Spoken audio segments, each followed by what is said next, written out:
धेरै जस्तो देवताहरू ढुङ्गाको बनेको हुन्छ, चुपै लागेर पनि बस्छ। जुन पीठमा गए पनि, जुन मन्दिरमा गए पनि एउटै कुरा मैले मागेको छु, देशमा शान्ति होस्, देश विघटन नहोस्, एकता कायम रहोस्। यही प्रार्थना जुनै पनि पीठमा मैले गएर गर्ने गरेको छु।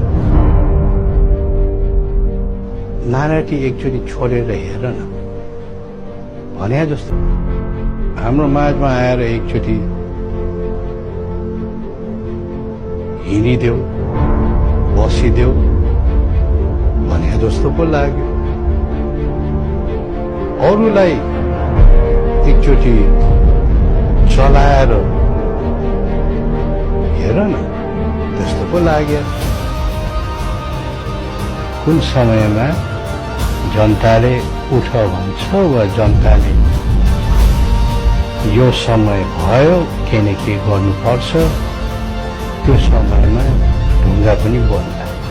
हेर्दै जाऊ।